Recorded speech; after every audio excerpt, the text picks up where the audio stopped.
का माझी परीक्षा बघतेस देवी? का ही सगळी संकट माझ्याच पदरी? पण मी पण आता शांत बसणार नाहीये.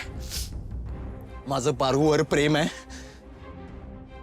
आणि मी माझ्या प्रेमासाठी वाटेल ते करू शकतो. मी उद्या साखरपुडा करणार नाही.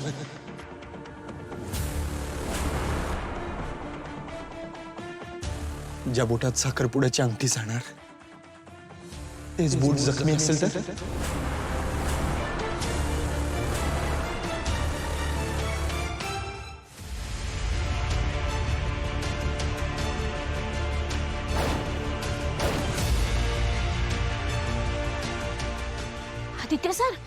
आदित्य सर काय चाललंय तुमचं? असं का करताय तुम्ही? असं स्वतःला त्रास करून प्रश्न सुटणार आहेत का? मी काय करू यार? खरंच कळत नाहीये मी काय करू. एकीकडे आईला सांगू शकत नाही, दुसरीकडे साखरपुडा करायचा नाहीये मला. मी करू तर काय करू? माझ्याकडे खरंच दुसरा कुठला पर्याय नाहीये. आदित्य सर तुम्ही माझा बी विचार करा ना. तुम्हाला काय झालं तर माझं काय होईल? अरे यार तुला कुठे कुठे शोधलं यार मी. आणि बरं झालं तू पण इथेच आहेस. तुम्ही दोघं अजिबात काळजी करू नका, आपले सगळे प्रॉब्लेम सॉल्व्ह होणार आहेत. काय झालं? कसं काय? अरे तुला आठवतंय का मी तुला सांगितलेलं की मामाला शोधण्यासाठी मी एक डिटेक्टिव्हची टीम हायर केली आहे. त्यांनी त्या गुंड्यांचा फोन टॅप केलाय. आता त्यांच्या फोनच्या लोकेशनवरून आपल्याला मारुती मामाचा पण लोकेशन कळेल. देवी माझ्या बाला सुखरूप ठेव. उद्या मारुती मामाचा पत्ता लागल्यावर हा साखरपुडा करायची खरंच काही गरज नाही. मी आईला सगळं खरं सांगून टाकतो. तसंच हो.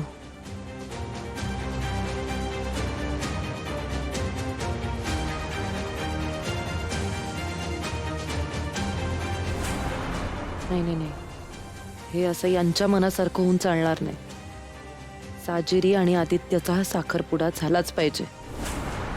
त्यासाठी मलाच काहीतरी हालचाल करावी लागेल.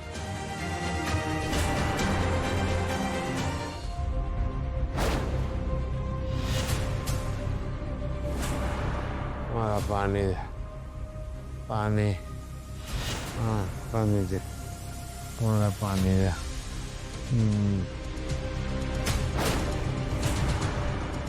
पाणी पाणी पाणी द्या. पाणी द्या. माझे हात बांधलेत. मला पाणी प्यायचं तहान लागले. त्याचे हात बांधले, त्याचे पाय बांधले, हा तरी पण प्रश्न विचारतोय. हे बाजू बाजू का?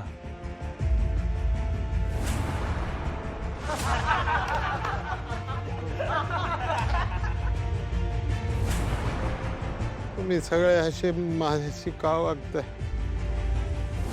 मी तुमचं काय बिघडवलंय? काय बिघडवलंय? हे आमचं नाही, ज्यांचं बिघडवलंय ना त्यांची ऑर्डर आहे म्हणून करतोय हे सगळं. तुझी अशी अवस्था करून ठेवणार आहे ना, तुझी पोरगी पण तुला ओळखणार नाही. असं नाही. मी हात जोडतो तुमच्या. मला जाऊ दे. मला पाणी प्याया. भाई फोन. पाणी.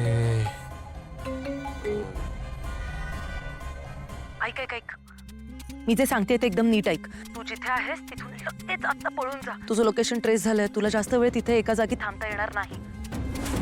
तू एक काम कर, त्या म्हाताराला घेऊन तिथून निघ आणि आपल्या गोराईच्या गोडाऊनवर जाऊन त्याला लपव. आणि बघ काहीही झालं तरी तुम्ही त्या माणसांच्या हाती लागायचं नाही. लवकर काम कर, फास्ट लपा.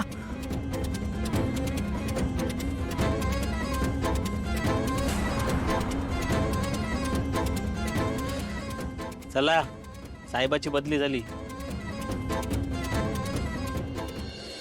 ढिल्ल्याच्या मनात नक्की काय चाललंय?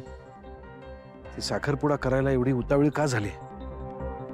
आणि ही मुलं सुद्धा तिला खरं खरं का सांगून टाकत नाही? काय लपवण्याचा प्रयत्न करतायत ते? लवकरात लवकर शोधलं पाहिजे. मला काहीतरी केलं पाहिजे लवकरात लवकर. आबासाहेब, पारू आणि आदित्य बाबा सत्य का लपवताय त्याचं कारण कळलंय मला. कारण त्यांचं नाईलाज आहे. कसला नाईलाज आहे? कारण ती नीच दिशा तिने ना मारुती दादांना किडनॅप करून ठेवले. त्यांचा जीव वाचवण्यासाठी पारू आणि आदित्य बाबा काहीच करू शकत नाहीयेत. मला संशय होताच त्या दिशावर आणि म्हणूनच तुला बारीक लक्ष ठेवायला सांगितलं होतं. दादासाहेब, मी आत्ताच त्या दिशाचं फोनवरचं बोलणं ऐकलं. तिने मारुती दादांना गोराईच्या गोडाऊनमध्ये किडनॅप करून ठेवलंय. मी आत्ता ताबडतोब जाते आणि आदित्य बाबांनी प्रीतम बाबांना सांगून येते सगळं. थांब सावित्री, ते दोघं तरुण मुलं आहेत, त्यांच्या हातून काही चूक घडायला नको. त्यापेक्षा मीच जातो. उद्या साखरपुडा होण्याआधी मी मारुतीला सोडवून घेऊन येतो. फक्त तू यातलं कोणाला काहीही सांगायचं नाहीस. हो, तुम्ही काळजी घ्या.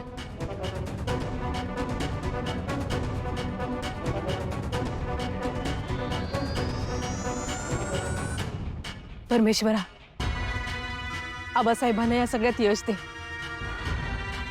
सगळं काय ते सुरळीत होऊ दे. माझ्या पारूच्या आयुष्यातलं दुःख आता तरी संपव रे बाबा.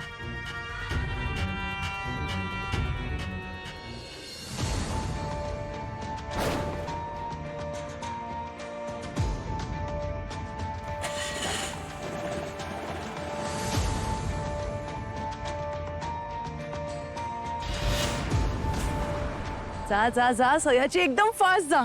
Have a happy journey. काय बिंडोक माणूस आहे बिचारा.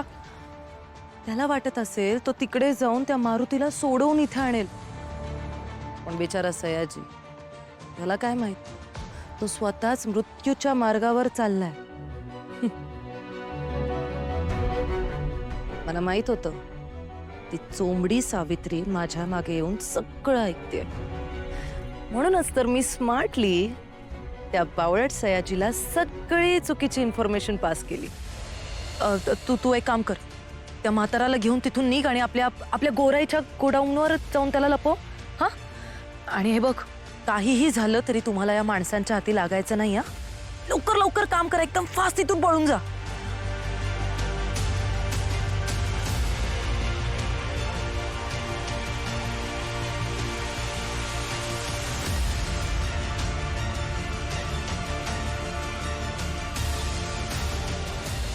आता त्या म्हाताऱ्यासोबत हा म्हातारा पण मरणार. वाव. सयाजी राव, आता आदित्य साजरीचं लग्न तूच काय, स्वतः देव जरी आला ना तरी थांबवू शकणार नाही.